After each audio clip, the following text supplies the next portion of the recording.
എടുത്തിട്ടൊന്നുമില്ല. 2.5 എടുത്തിട്ട് 3 ലക്ഷം രൂപ വരെ ഞങ്ങൾ അടച്ചിട്ടുണ്ട്. കൊറോണ കാരണമാണ് നമുക്ക് മുന്നോട്ട് അടയ്ക്കാൻ സാധിക്കുക. അതായത് 2.5 ലക്ഷം രൂപ ലോൺ എടുത്തു, നിങ്ങൾ 2,94,000 രൂപ 97,000 രൂപ അടച്ചു.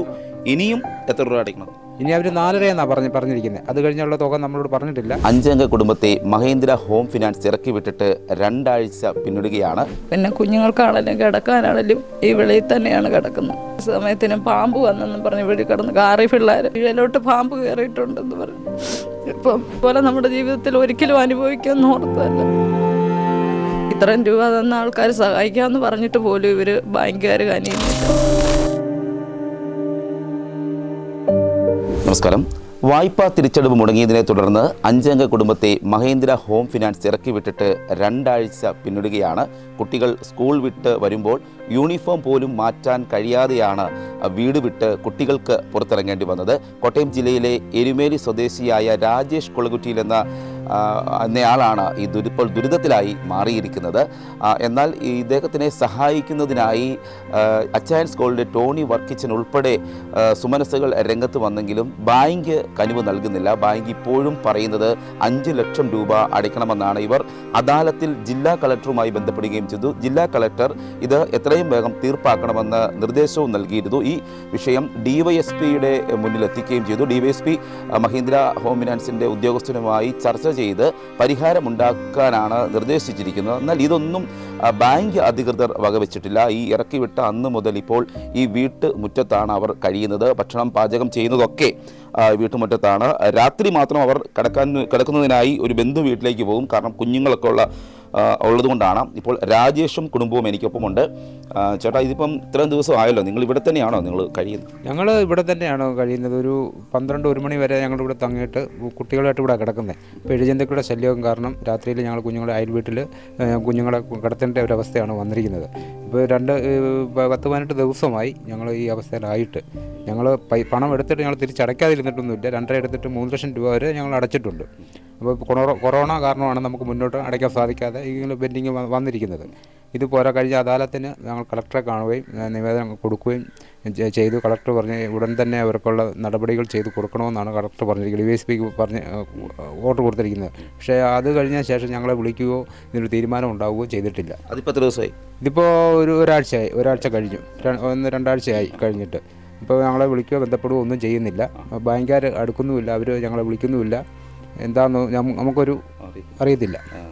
ഇതിപ്പം നിങ്ങളെ ആരെങ്കിലും സഹായിക്കാമെന്നെങ്കിലും പറഞ്ഞിരുന്നു? നമുക്ക് സഹായിക്കാമെന്ന് വെളിയിൽ 2 പേര് പറഞ്ഞിട്ടുണ്ട്. അവർ സെറ്റിൽമെൻ്റ് ആയാൽ അവർ സഹായിക്കാൻ ഇപ്പോഴും തയ്യാറായിട്ട് മുന്നോട്ട് നിൽക്കുകയാണ്. പക്ഷേ ബാങ്കുകാർ വരാത്തത് കൊണ്ട് അവർ മുന്നോട്ട് വരുന്നില്ല. ഈ ബാങ്കുകാർ എത്ര രൂപ അടയ്ക്കണമെന്ന് ഇപ്പോഴും പറയുന്നു? ഇപ്പോൾ അവർ 5.5 പറഞ്ഞപ്പോൾ 4.5 വരെ വന്നിട്ടുണ്ട്.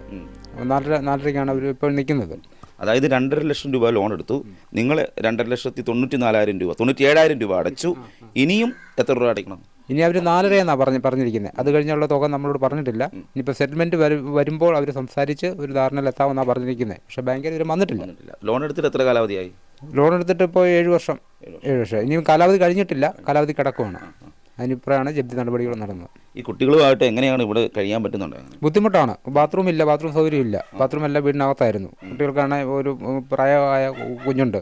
അവർ ഡ്രസ്സ് മാറണേലും അങ്ങനെ കാര്യങ്ങളൊക്കെ ഭയങ്കര ബുദ്ധിമുട്ടാണ്. എല്ലാ കാര്യങ്ങളും കൊണ്ടും ബുദ്ധിമുട്ടാണ്. ഭക്ഷണം പാചകം ചെയ്യുന്നത് ഇവിടെ? ഭക്ഷണം ഞങ്ങൾ ഇവിടെ തന്നെയാണ് കഞ്ഞി വെച്ച് ഞങ്ങൾ ഇവിടെ തന്നെയാണ് കുടിക്കുന്നത്. ഇവിടെ തന്നെയാണ് ഭക്ഷണമൊക്കെ പാചകം ചെയ്യുന്നത്? അതെ, ഇവിടെ തന്നെയാണ് ഭക്ഷണം പാചകം ചെയ്യുന്നത്.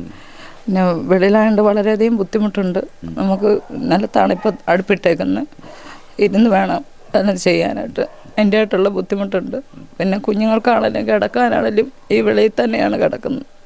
ഇപ്പോൾ കഴിഞ്ഞ ദിവസം സന്ധ്യ കഴിഞ്ഞപ്പോഴത്തേക്കിനും ഇവിടെ ഞങ്ങൾ അപ്പുറത്തോട്ട് മാറിയ സമയത്തിനും പാമ്പ് വന്നെന്നും പറഞ്ഞ് വെളി കിടന്ന് കാറി പിള്ളേർ. പിന്നെ അന്നേരത്തേന് ഞാൻ ഓടി വന്ന് പറഞ്ഞ അമ്മച്ചി കട്ടലിൻ്റെ കീഴിലോട്ട് പാമ്പ് കയറിയിട്ടുണ്ടെന്ന് പറഞ്ഞു. ഇപ്പം വേറെ നമുക്ക് നിവൃത്തിയില്ലാതുകൊണ്ട് അതിലിതിലെ നോക്കിയിട്ട് ഒന്നുമില്ല മോനെ കിടന്നോളാൻ പറഞ്ഞു. അങ്ങനെ പിള്ളേർ ഇവിടെ കിടന്നു. പിന്നെ രാത്രിയായപ്പം ചേട്ടായി വന്നു കഴിഞ്ഞപ്പോൾ ഞങ്ങൾ ഇതിലെല്ലാം മൊത്തം തപ്പി കഴിഞ്ഞു. ഇവിടെ ഒന്നും കണ്ടില്ല. ചിലപ്പോൾ പോയതായിരിക്കും. ഈ വാടകയ്ക്കൊന്നും പോകാൻ വേണ്ടി ശ്രമിച്ചില്ല? ഇല്ല, വേറെ നമുക്ക് നിവൃത്തിയില്ല. കാരണം പണിയില്ലാതിരിക്കുമായിരുന്നു. ചേട്ടൻ മേസ്തിരി പണിയാൻ. കുറച്ച് ദിവസങ്ങളായിട്ട് പണിയും കുറവാണ്. പിന്നെ ഇതിൻ്റെ ഒരു ഇതൂടെ വന്നുകൊണ്ട് നമുക്കെങ്ങും പോകാനും എടുക്കാനും പറ്റുന്നില്ല. അങ്ങനെ ഒരു ബുദ്ധിമുട്ടിലാണ് ഇപ്പോൾ കഴിയുന്നത്. അതിന് അത്രയും പൈസ അടിച്ച് ഈ മഹീന്ദ്രക്കാർ പെട്ടെന്ന് അത്രയും ഇറക്കി വിടുമെന്നുള്ള പ്രതീക്ഷയില്ലായിരുന്നു? ഇല്ല, ഒരിക്കലും അങ്ങനെ പ്രതീക്ഷിച്ചില്ല. ഇത്രയും രൂപ നമ്മൾ അടച്ചുകൊണ്ട് ഒരിക്കലും ഇങ്ങനെ ഉണ്ടാവുമെന്ന് നമ്മൾ വിചാരിച്ചിട്ടേ ഇല്ല. ഇവർ അദാലത്തിൽ ഒരു തുക അടയ്ക്കാൻ പറഞ്ഞിരുന്നല്ലോ? അദാലത്തിൽ 1.35 അടയ്ക്കാൻ പറഞ്ഞു. ആ സമയം നമുക്ക് 35,000 കുറവുണ്ടായിരുന്നപ്പോൾ ഞങ്ങൾ പല പ്രാവശ്യം അവരോട് പറഞ്ഞു 1,00,000 രൂപ നമ്മുടെ കയ്യിൽ ഉണ്ടായിട്ടുണ്ട്, ഒരു 2 തവണയായിട്ട് നമുക്ക്. അന്നേരം പറഞ്ഞു അത് പറ്റത്തില്ല, ഒറ്റ പ്രാവശ്യമായിട്ട് അത് അടച്ചു തീർക്കണമെന്ന് അവർ പറഞ്ഞു. ആ പൈസ നിങ്ങൾ കരുതി വെച്ചിട്ടുണ്ട് ഇപ്പോഴും? ആ പൈസ നമ്മൾ കരുതി വെച്ചത് ആ സമയം ആശുപത്രി കേസ് കിട്ടും, പല ഓണച്ചിട്ടിയിൽ നിന്നൊക്കെ എടുത്ത പൈസ അതൊക്കെ തിരിച്ചു കൊടുക്കണ്ട, ആ സമയത്ത് കൊടുക്കണമായിരുന്നു. അപ്പോൾ ഇതൊന്നും നടക്കാതെ വന്നപ്പോൾ നമ്മൾ പൈസ കടം കൊടുക്കാനുള്ളവർക്കെല്ലാം തിരിച്ചു കൊടുക്കുകയും ചെയ്തായിരുന്നു. ക്രിസ്മസ് ഒക്കെ വന്നിരുന്നു, അപ്പം നിങ്ങൾക്ക് ഇവിടെ എന്താ പറയുക, നമുക്ക് അങ്ങനെ ഒരു കാര്യമില്ല. നമ്മൾ ഈ ഒരു ബുദ്ധിമുട്ടിൽ ഇതുപോലെ നമ്മുടെ ജീവിതത്തിൽ ഒരിക്കലും അനുഭവിക്കുമെന്ന് ഓർത്തതല്ല. പക്ഷെ ആ സമയമൊക്കെ നമ്മൾ വളരെ വിഷമത്തോടെ ഇവിടെ ഇരിക്കേണ്ട ഒരവസ്ഥയായിരുന്നു. ഈ ബാങ്കുകാരുടെ ഭാഗത്തുനിന്ന് ഒരു കനിവ് ഉണ്ടാകുന്നില്ല. അവരിതുവരെ അത് കഴിഞ്ഞ് നമ്മളെ വിളിച്ചിട്ടുമില്ല. പിന്നെ ഇങ്ങനെ ഓരോരുത്തർ കുറച്ച് തരാമെന്ന് പറഞ്ഞ സമയത്താണല്ലോ ഓരോരുത്തർ സഹായിക്കാൻ പറയുന്ന സമയത്താണല്ലോ ഇവർ പൈസ തുക ഇതുവരെ കുറച്ചിട്ടില്ലായിരുന്നു. ഈ രാജേഷിനോട് ചോദിക്കാം, തുക കുറച്ചാലേ ആരെങ്കിലും സഹായിക്കാമെന്ന് പറഞ്ഞവരും? അത് സഹായിക്കാമെന്ന് പറഞ്ഞിട്ടുണ്ട്. ആ തുക കുറച്ച് കഴിഞ്ഞാൽ അവർ ബാങ്കുകാർ ഒരു ചർച്ചയ്ക്ക് വന്നു കഴിഞ്ഞാൽ ഒരു തീരുമാനം ഉണ്ടാവുമല്ലോ. അപ്പോൾ ആ തീരുമാനത്തിൽ അവർ സഹായിക്കാമെന്ന് ഇങ്ങനെ നമ്മളോട് പറഞ്ഞിട്ടുണ്ട്. അന്ന് നമ്മൾ എന്നെ സ്റ്റേഷനിൽ വിളിക്കുക, അപ്പോൾ ബാങ്കുകാരായിട്ട് സംസാരിക്കുകയൊക്കെ ചെയ്തായിരുന്നു ഈ ജപ്തിക്ക് മുന്നേ. അപ്പോൾ അവർ പറഞ്ഞ് നിങ്ങൾ സെറ്റിൽമെൻറ്റ് എപ്പോൾ വിളിച്ചാൽ ഞങ്ങൾ തയ്യാറാണെന്നാണ് പറഞ്ഞത്. പക്ഷേ ഇപ്പോൾ അവർ നമ്മൾ വിളിച്ചാൽ ഫോൺ കൊടുക്കത്തില്ല, വരത്തുമില്ല. ഇറക്കി വിടുക ഒറ്റ ഇതേ ഉള്ളായിരുന്നു അന്ന്. നിങ്ങൾ ഇറക്കി കഴിഞ്ഞാൽ നിങ്ങൾക്ക് സെറ്റിൽമെൻറ്റ് ഏത് നിമിഷം ഞങ്ങൾ തയ്യാറാണ്, നിങ്ങൾ വന്നു കഴിഞ്ഞാൽ ഞങ്ങൾ വിളിച്ചാൽ മതി, ഞാൻ സെറ്റിൽമെൻറ്റ് ചെയ്തു തരാമെന്ന് പറഞ്ഞിട്ടുണ്ട്. പക്ഷേ ഇപ്പോൾ അവർ എന്താണെന്ന് അറിയത്തില്ല. തിങ്കളാഴ്ച മുതൽ സ്കൂൾ തുറക്കുകയാണ്. 3 കുഞ്ഞുങ്ങൾ ഇവിടെ നിന്ന് വേണം സ്കൂളിൽ പോകാൻ.